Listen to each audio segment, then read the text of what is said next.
Hello everyone, welcome to my channel. तो चलिए सुनते हैं आज की कहानी, पिशाचिनी एपिसोड नंबर 1। शाम का समय, शहर से बाहर शमशान की तरफ जाने वाली सुनसान सड़क पर वो लड़का चुपचाप चला जा रहा था। हवाओं के थपेड़े और भयानक मंजर को अनदेखा कर वो शमशान की तरफ निडर हो चला जा रहा था। जल्द ही वो उस जगह पर पहुंचा और शमशान की जल रही एक चिता के किनारे धूनी रमाए बैठे अघोरी साधु के पास जाकर पहुंचा। थोड़ी देर तक उन्हें निहारने के बाद वहीं एक तरफ बैठ गया। रात और गहरी होती चली गई, चिता भी जलकर राख हो गई। तब उस साधु के मुख से मध्यम स्वर फूटा। कहते हैं शक्तियाँ इंसान को भी भगवान बना देती है, पर शक्तियों की भी कुछ कीमत होती है। वो मुफ्त में हर किसी को नहीं मिलती, और कुछ शक्तियाँ इंसानों की आत्मा का सौदा करती है।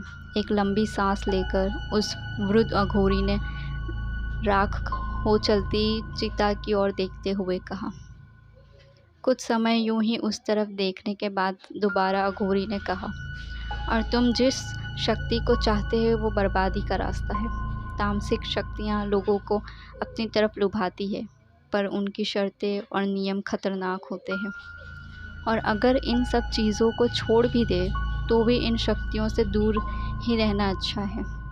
अघोरी ने उसकी तरफ एक भाव भरी दृष्टि डाली। नहीं बाबा, मैंने निश्चय कर लिया है और आपने वचन दिया था। अब आप अपनी बात से पलट नहीं सकते, और मुझे सारी शर्तें मंजूर है, उस लड़के ने निश्चित स्वर में कहा। अघोरी उसे लाल लाल आंखों से देखने लगा, जैसे उस लड़के की बात से अघोरी को गुस्सा आ गया हो। पर थोड़ी देर के बाद अघोरी ने हंसकर कहा, जैसी माँ की इच्छा। चल बता, कौन सी तामसिक शक्ति तू चाहता है? मैं तुझे उसका मंत्र और सिद्धि करने की विधि बता दूंगा। इसके अलावा और किसी भी तरह की उम्मीद मुझसे मत रखियो। इतना कहकर अघोरी ने उसे पास बैठने का इशारा किया। लड़के ने खुशी से चहकते हुए कहा, करण पिशाचिनी। अघोरी ने कुछ देर तक गौर से उस लड़के के चेहरे को देखा और फिर कहा, ठीक है, कागज़ और कलम निकाल ले। उसके बाद अघोरी ने उस लड़के को सिद्धि की पूरी विधि बता दी। जिसके बाद अघोरी ने कहा, पर ध्यान रहे, ये तामसिक शक्तियाँ की सिद्धि के बाद तुम्हें पवित्र नहीं रहने देगी, और अगर तुमने किसी भी देवता की पूजा की तो ये तुम्हें अपने साथ अपने लोक ले जाएगी, जहाँ तुम इनके गुलाम होगे।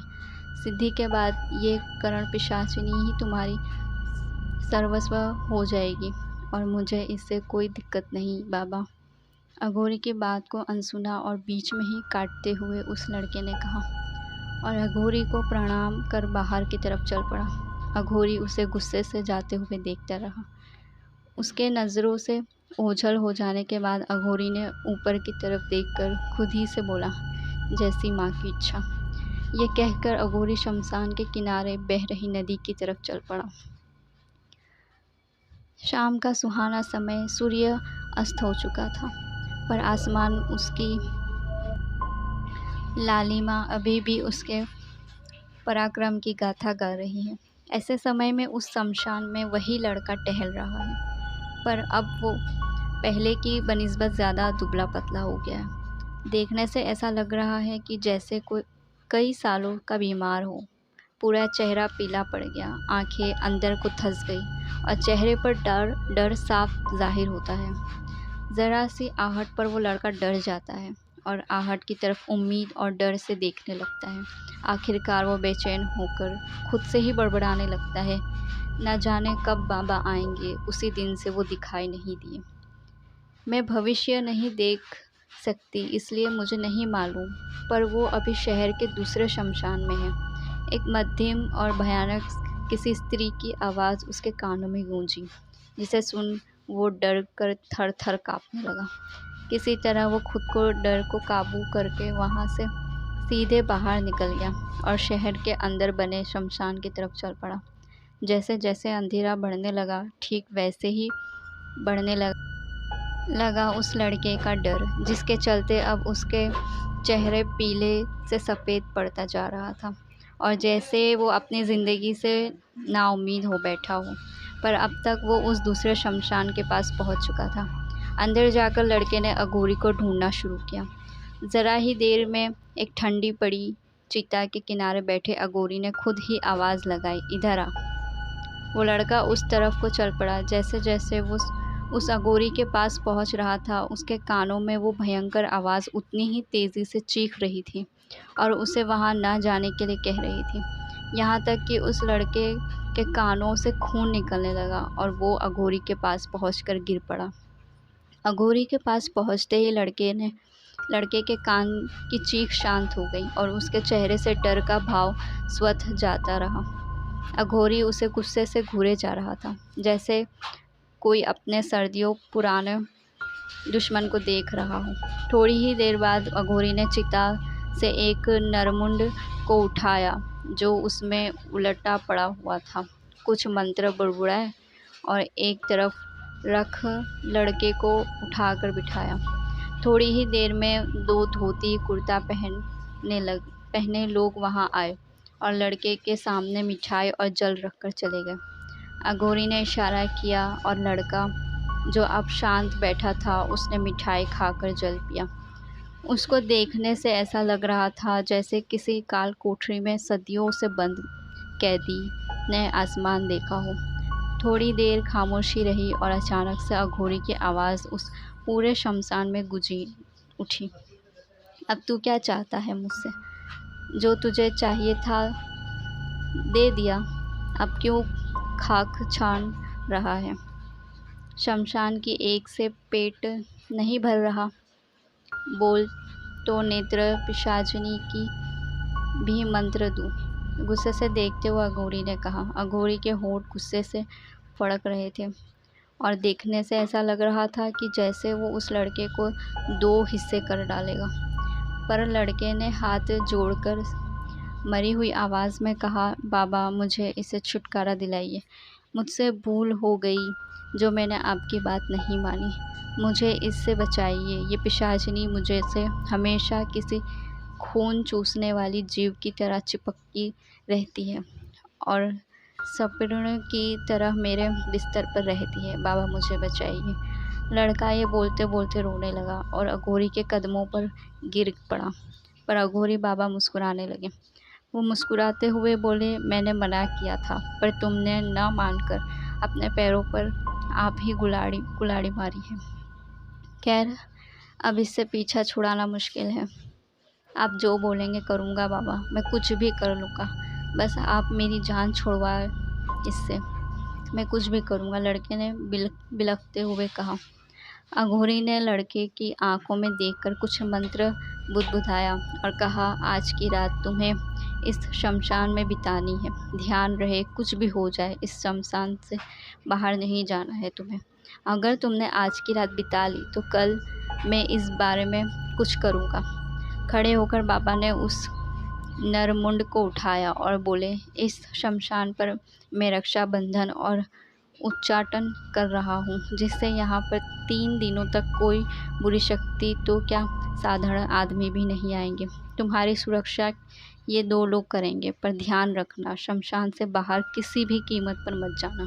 पिशाचिनी तुम्हें बुलाएगी, उकसाएगी और फिर भी सफल नहीं हुई तो तुम्हारे प्रियजनों का रूप लेगी या फिर किसी ऐसे का जो तुम्हारा प्यारा हो, पर तुम्हें सतर्क रहना होगा। ये दोनों तुम्हारे साथ रहेंगे। ये जैसा बोलेंगे वैसा ही करना, अन्यथा तुम्हें कोई नहीं बचा सकता। मैं अपनी साधना में रहूँगा और तुमसे आखिर में पहर में मिलूँगा। उनके इतना कहते ही वहाँ पर वही 2 लोग धोती और कुर्ते पहने आ खड़े हुए और अघोरी बाबा उस नरमुंड को शमशान के बीचों बीच रखकर बंधन और उच्चाटन क्रिया करने लगे, जिसके साथ ही शमशान में तांडव शुरू हुआ। तेज़ हवाएं और मृतात्मा के कारण कंदरन व सियार की आवाज़ों से पूरा शमशान बहुत ही भयावह हो गया। लड़के ने व्यग्रता से पूछा। अघोरी ने एक लंबी सांस लेकर कहा, लोक कल्याण और स्वयं की सुरक्षा के लिए पर ज़्यादातर सिद्धियां या फिर शक्तियां श्रेष्ठ और ईश्वरीय सेवा के स्वतः ही मिल जाती है, पर उसमें मिलने वाली शक्तियों की कुछ सीमा होती है। और नियम भी कड़े थे। तो भगवान शंकर ने लोक कल्याण के चलते इन शक्तियों को आसानी से सिद्ध करने का मार्ग बनाया। पर जब उन्हें ये मालूम पड़ा कि लोग इसका दुरुपयोग कर रहे हैं, तो भगवान शिव ने समस्त मंत्रों और शक्तियों को श्राप दे डाला कि अगर कोई इनका दुरुपयोग करेगा तो फिर उन्हें इसकी कीमत चुकानी पड़ेगी। बाबा ने थोड़ी देर तक लड़के को देखा और फिर एक सांस लेकर बोले, मैंने तुम्हारे रहने की व्यवस्था पंडित विराधर के घर कर दी। ध्यान रखना, कुछ भी हो जाए उनके घर से बाहर मत निकलना। और तुम्हारी प्रियतमा कर्ण पिशाचिनी को मैंने बांध लिया है। अभी इसी शमशान में तुम्हारे द्वार इस पिशाचिनी के विसर्जन करवा दूंगा। उसके बाद तुम्हें पंडित विद्याधर के घर रहकर माँ बगलामुखी के साधना करनी होगी। साधना संपन्न होने पर एक हवन होगी, उसके पश्चात तुम इससे मुक्ति पाओगे। लड़के ने हाँ में सर हिलाया और तभी थोड़ी देर में शमशान में एक पंडित जी श्वेत कपड़े पहने चलते हुए आए और आकर अघोरी बाबा को प्रणाम कर वहीं बैठ गए। उनके वहाँ बैठने के थोड़ी ही देर में वो दोनों श्वेत वस्त्र पहने बाबा के सेवक जलपान लेकर आए और वहाँ रख अदृश्य हो गए। उन लोगों ने जलपान किया। थोड़ी ही देर में वो सेवक वापस वहीं आए। इस बार उनके हाथों में ढेरों सामान थे जो प्राय किसी अनुष्ठान के लिए आवश्यक होते हैं। वो लड़का बाबा के इशारे पर गया, स्नान करके आया। तब तक बाबा ने वहाँ पर सारा सामान सुसज्जित कर दिया था। पंडित जी भी अपने सात्विक कपड़े त्याग कर लाल कपड़े पहनकर चिता को हवन कुंड बना बैठ गए। उसके बाद उग्र मंत्रों के उच्चारण से संपूर्ण शमशान गूंज उठा और उसी के साथ फैलने लगी चारों ओर एक धुंध जो दिन भी शमशान को भयावह और जागृत कर रही थी। देखते ही देखते शमशान कौवे और कलरव और मुर्दों की चीखों से भर उठा। वो लड़का घबराहट में वहाँ से उठकर जाने को हुआ, पर अघोरी बाबा ने परिस्थिति को भांप कर लड़के का हाथ पकड़ा, उसके इशारों में किया कि बढ़ जा।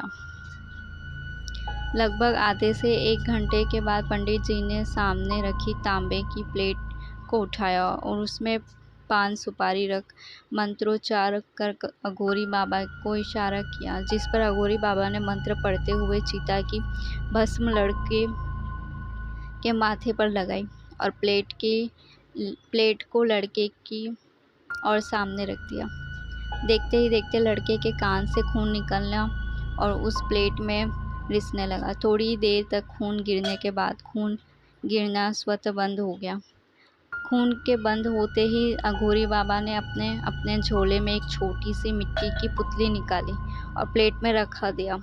इसके बाद लड़के को लेकर नदी की तरफ चल पड़े। लड़का चुपचाप चलता रहा। जब सब नदी के किनारे पहुँचे तो अघोरी बाबा ने लड़के से इशारे में प्लेट को नदी में प्रवाहित करने को कहा। लड़के ने वैसा ही किया। प्लेट को तुरंत डूब गया, पर पान का पत्ता कुछ दूर तक तैरता हुआ गया। अचानक से कुछ हलचल हुई और पान का पत्ता एक झटके के साथ डूब गया। इसके उपरांत सब वहीं आकर बैठ गए। धीरे धीरे धुंध साफ हो गई और मालूम हुआ कि दोपहर हो चुकी है। थोड़ी देर सब में बात हुई और इसके बाद लड़का पंडित जी के साथ वहाँ से पंडित जी के घर की तरफ चल पड़ा।